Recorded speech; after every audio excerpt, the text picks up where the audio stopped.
My name is Rosalind Castellano, and for 18 months I believed I was taking care of an injured husband. I believed the groans when he rolled out of bed, the careful way he held his lower back, the long afternoons when he said the pain was too sharp for him to sit upright at the table. I believed every appointment, every prescription, every story about the job site accident that had supposedly changed the rest of our lives. Then a thick envelope from a title company arrived in our mailbox, addressed to my husband, Callum, at our home.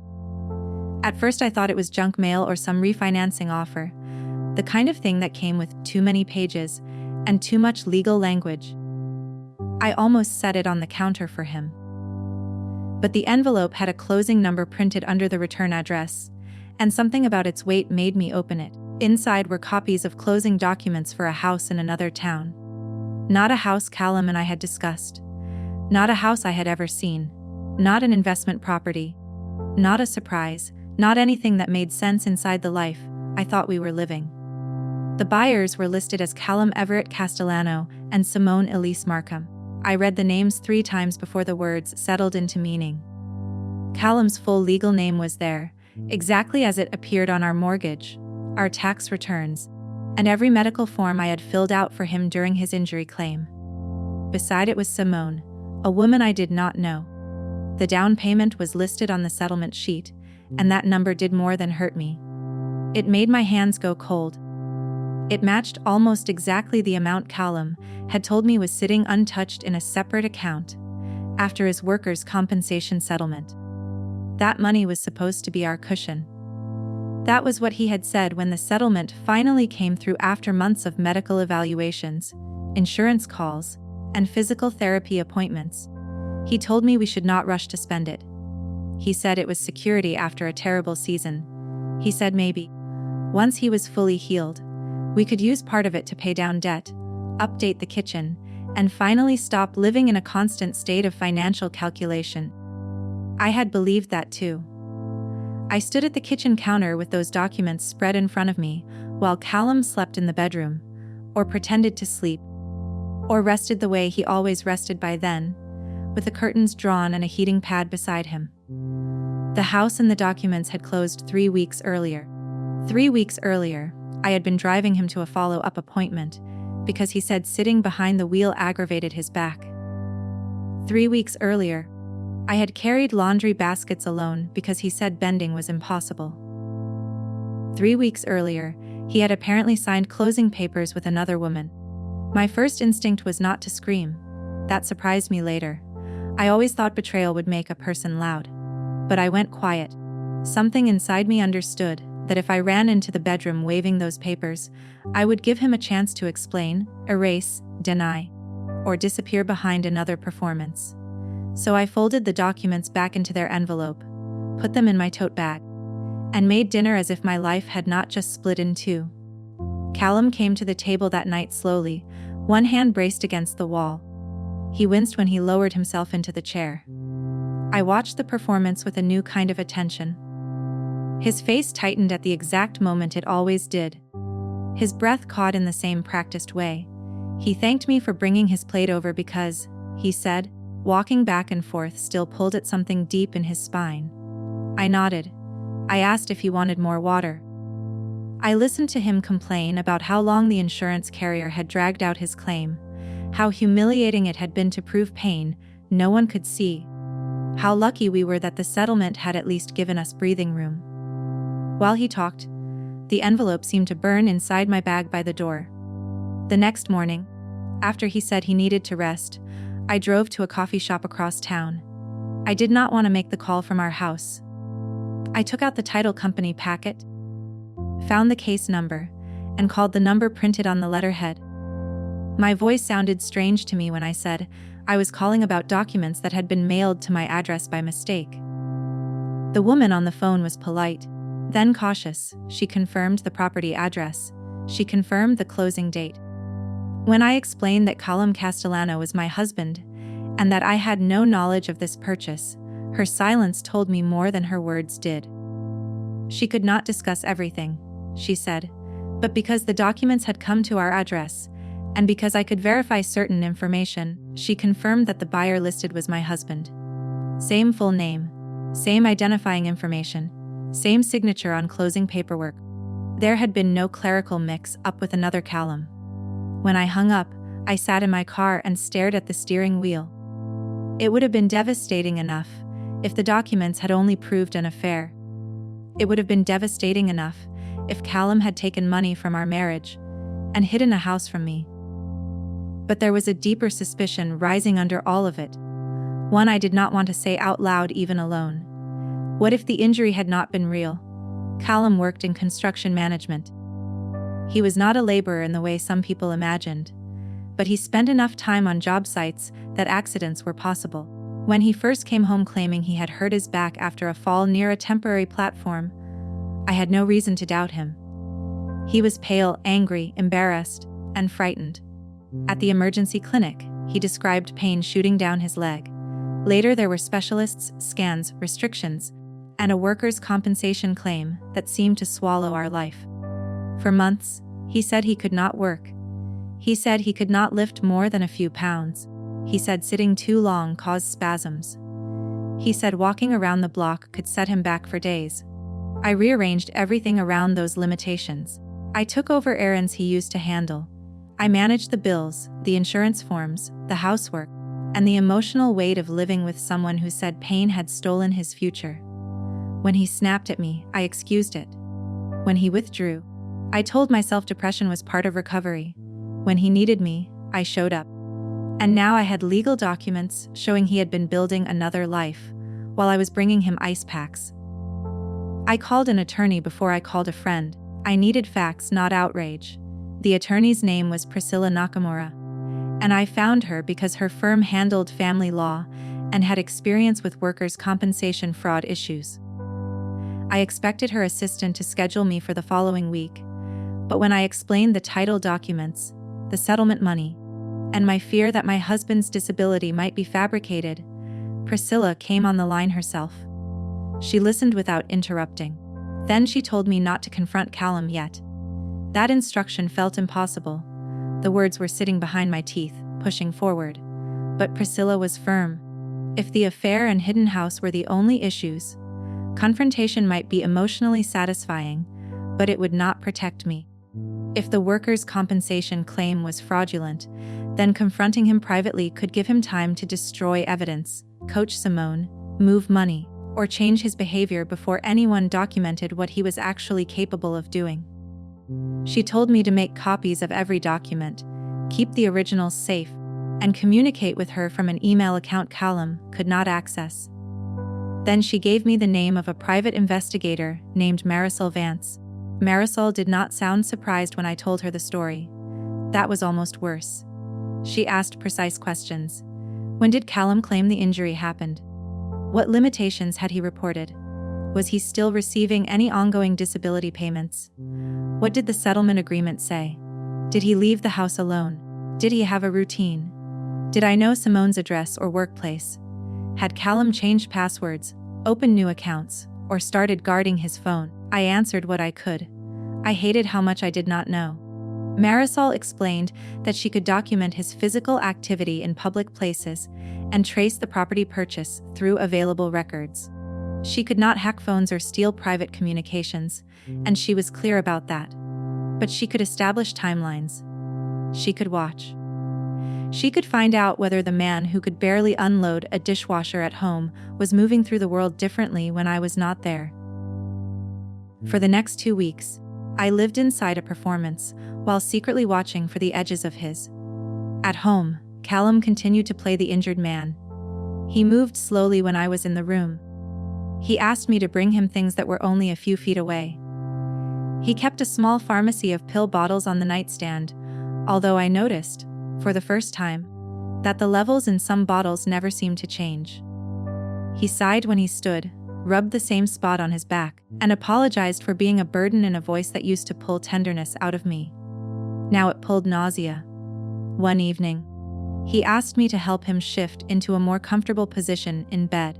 I slid an arm behind his shoulders and guided him carefully while he clenched his jaw as if every inch cost him. His body felt strong under my hands. not fragile, not guarded by real pain, strong. I remember looking at the side of his face, at the little crease between his brows, and feeling a clean, disorienting anger. Not wild anger, clear anger, the kind that arrives when confusion leaves. He had let me become his nurse inside a lie. During those 2 weeks, Marisol sent updates only to Priscilla, and Priscilla passed along what I needed to know. The first update came with surveillance of Callum outside a storage facility in the town where the new house was located. He was not limping. He was not bracing himself. He was carrying boxes. The next update was worse. Marisol had footage of him helping unload furniture from a rented truck. He lifted one end of a dresser with another man. He carried dining chairs 2 at a time. He bent, twisted, reached, and laughed. He moved like a man who trusted his back completely. I watched the clips in Priscilla's office because she did not want me watching them alone at home. On the screen, Callum wore jeans and an old gray t-shirt I had washed 100 times. Simone appeared in the driveway, her hair tied up, pointing toward the house like she was directing where their shared future should go. At one point, Callum set down a box, wiped sweat from his forehead, and kissed her quickly before going back to the truck. There is a particular cruelty in seeing ordinary affection used as evidence. They were not doing anything dramatic. They were moving into a house. They were making decisions about furniture. They were behaving like a couple annoyed by the practical details of a new life. That normalcy cut deeper than any single passionate moment could have. While I had been rationing hope around his recovery, he had been spending strength somewhere else. Marisol also found records and social traces that connected Callum and Simone long before the house closed. Their relationship had begun nearly 2 years earlier, about 6 months before the injury he claimed had changed everything. They had not met after the settlement. Simone was not some sudden mistake that happened during a hard recovery.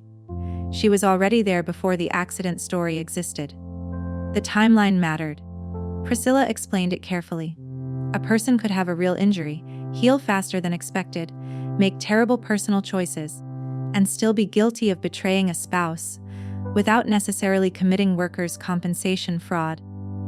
But if Callum and Simone had been discussing buying a house before the injury claim was even settled, and if his physical capacity during the claim contradicted what he reported to doctors and insurers, then the settlement looked less like compensation for harm and more like financing for an exit plan. Marisol uncovered messages through lawful channels after Simone's connection to the property, and certain public-facing accounts led to people willing to cooperate. There were house hunting references from before the settlement finalized. There were comments about waiting until the money clears. There were messages that treated Callum's supposed injury not as a tragedy, but as an inconvenience that had to be performed long enough to reach a payout. Priscilla would not show me every message. She said some details were unnecessary for me to carry. But she read enough aloud for me to understand the shape of it. Callum had not simply lied after temptation overwhelmed him. He had planned. He had measured how long he needed to appear disabled. He had allowed doctors, claims adjusters, his employer, and me to build a paper world around a false injury. At home, he still asked me to heat soup. That contrast nearly broke my composure.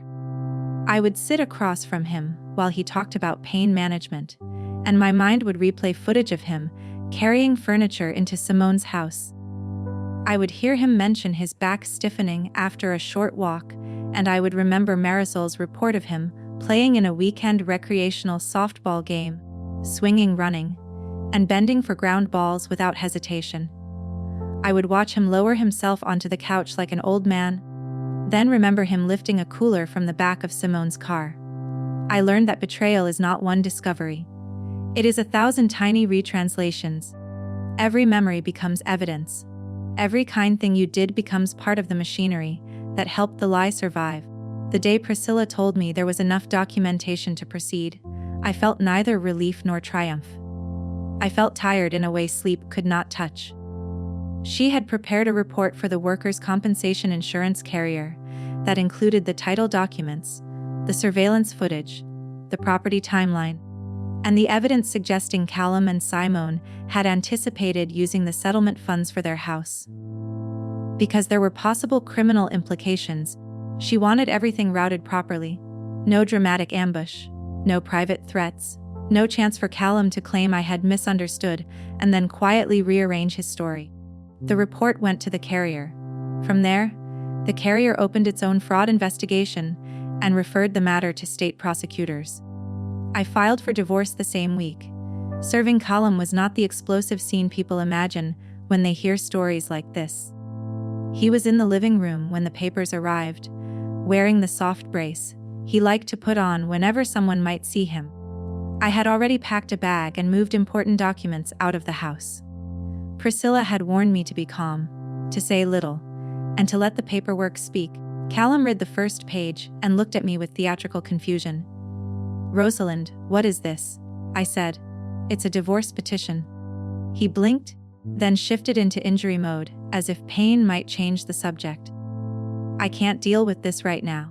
You know what stress does to my back." For the first time in 18 months, I did not move toward him. I did not offer a pillow. I did not ask if he needed medication. I simply said, "I know about the house." His face changed, not into guilt at first, into calculation. I watched him run through possible explanations and discard them. Wrong address, investment, misunderstanding, friend, fraud by someone else. None of them fit because he did not know how much I had. He did not know about Marisol. He did not know about the footage. He did not know the title company had confirmed the identifying information. For once, he was the one standing in a room where the facts were moving faster than he could manage them. He tried anyway. He said Simone was a friend. He said the house was complicated. He said the settlement money was his because he was the one who had suffered. He said I had no idea what the injury had done to him emotionally. Then he accused me of spying. Then he accused me of wanting to punish a disabled man. Then, when I did not react, he went quiet. I remember that silence more clearly than the words. It was the sound of a performance failing. The fraud investigation moved slower than my emotions did, but faster than Callum expected. The carrier interviewed people from his workplace. They reviewed medical restrictions, claim forms, surveillance footage, and financial records. They compared what he had reported about his limitations to what Marisol documented in public. They examined the timing of the settlement and the house purchase. Once prosecutors became involved, the tone around him changed. This was no longer just a bad marriage. It was a criminal case. Callum's employer had paid premiums into a system meant to protect workers who were genuinely hurt. The insurance carrier had paid out based on medical documentation and statements about his disability. He had collected money by convincing people that he could not do the things he was plainly doing with Simone. Every exaggerated wince at home had been part of a larger fraud, but every official form made it sharper, more documentable, harder to explain away. He tried to say he had improved unexpectedly. That was the argument Priscilla had anticipated. People recover. Pain fluctuates. Back injuries can be unpredictable. A single video of someone having a good day might not prove a lie. But Marisol had documented repeated activity across multiple days. More importantly, the message timeline showed that Callum and Simone had been discussing the house before the settlement was finalized, and in language that suggested they were waiting for the payout. It was not a moment of recovery followed by reckless spending. It was a plan. Simone disappeared from public view almost immediately. I do not know what Callum told her after everything surfaced. I do know that the house became a problem instead of a dream. The down payment had come from funds tied to a fraudulent settlement. The property was entangled in both the criminal matter and our divorce. What had probably felt to them like proof that they had gotten away with it became a piece of evidence with an address, a paper trail, and neighbors who had seen him carry furniture through the front door. In the divorce, Priscilla focused on something called dissipation of marital assets. I had never heard the phrase before. She explained that even though the settlement itself came through his injury claim, the money had entered our marital financial life, and he had represented it to me as security for our household. Then he secretly diverted it toward a house with Simone. The court needed to account for that when dividing what remained. I was not trying to keep money that had been fraudulently obtained.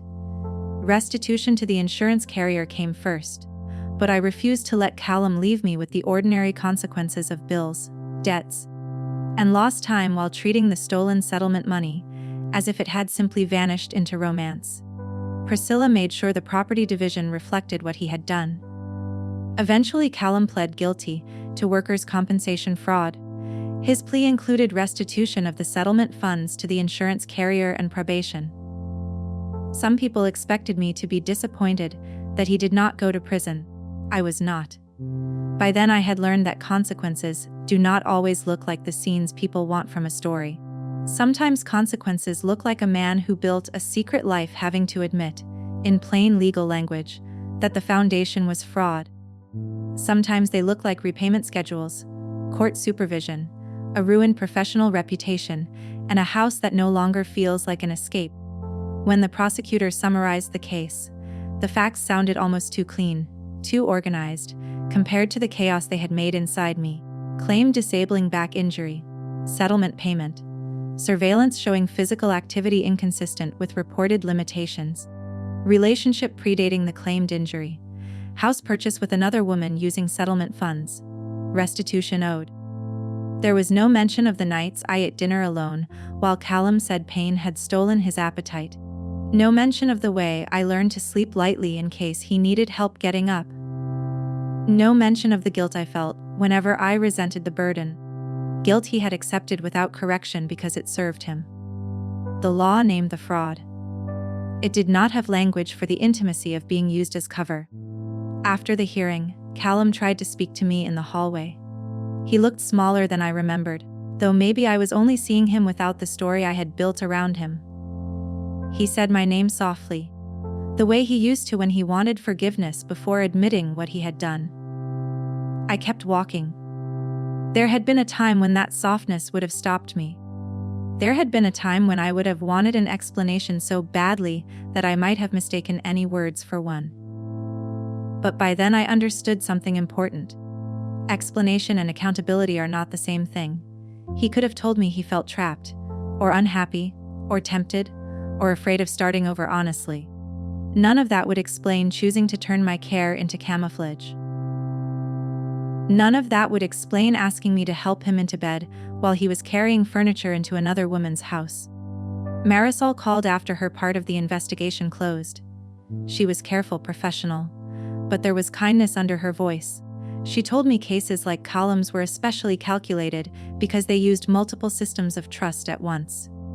A spouse trusts the pain, doctors trust reported symptoms, employers trust claim processes, insurance carriers trust documentation.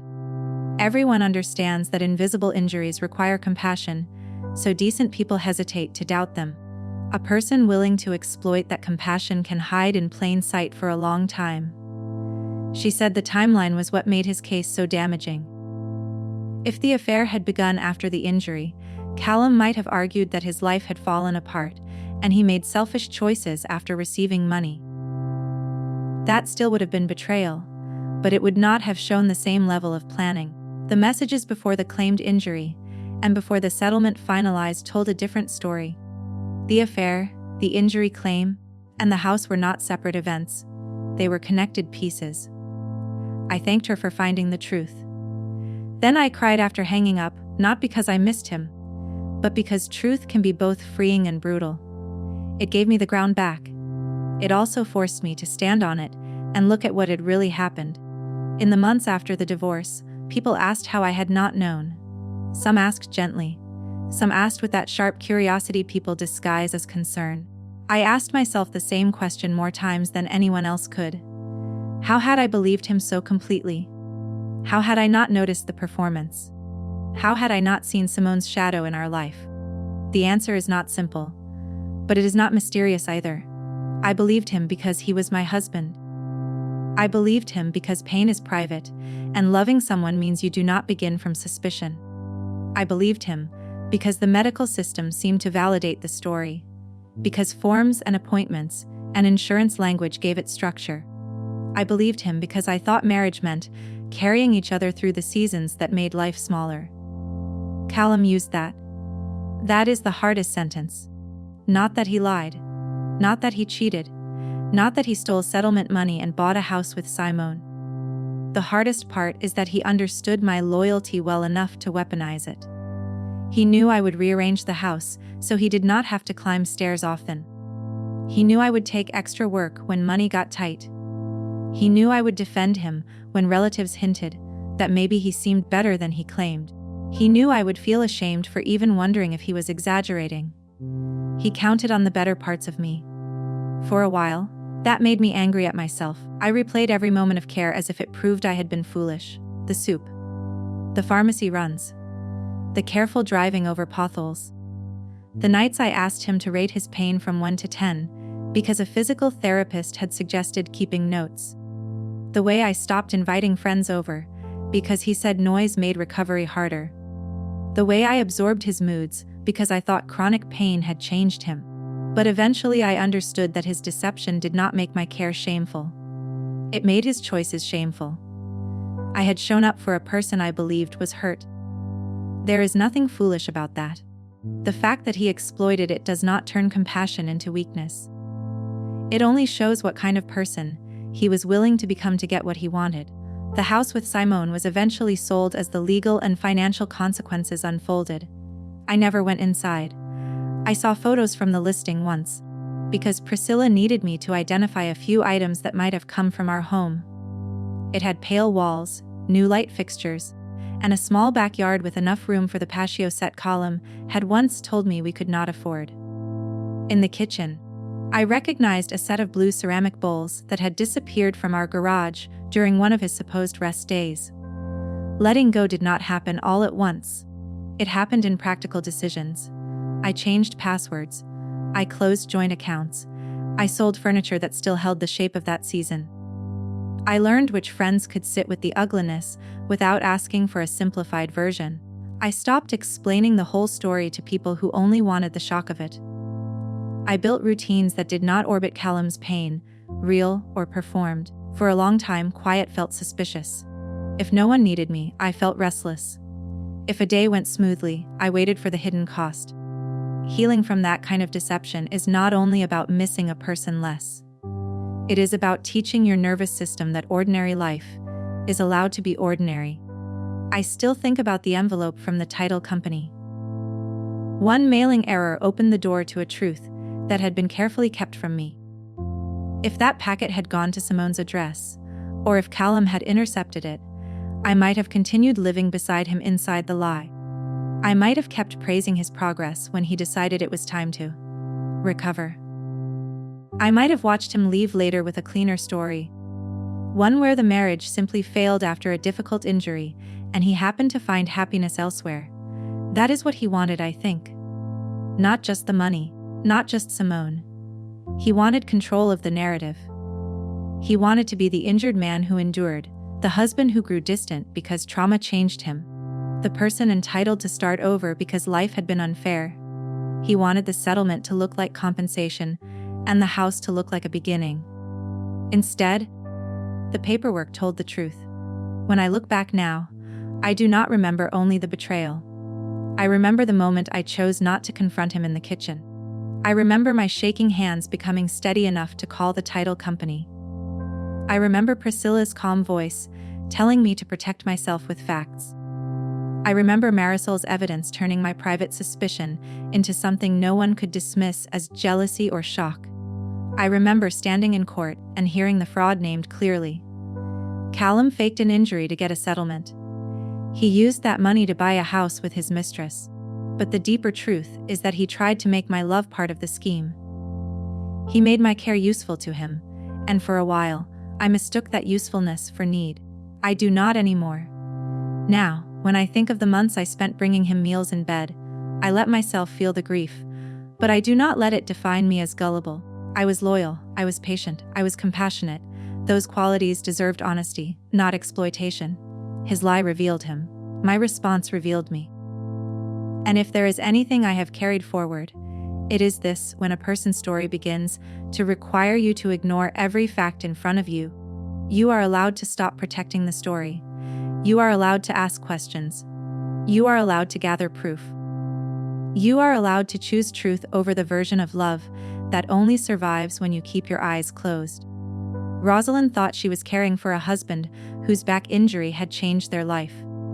She brought Callum meals in bed, drove him to appointments, carried the household, and trusted that his workers' compensation settlement was meant to protect their future. Then one mistaken envelope from a title company exposed the truth. Callum had bought a house in another town with Simone, the mistress he had been seeing since before the injury claim, using money from a settlement built on a lie.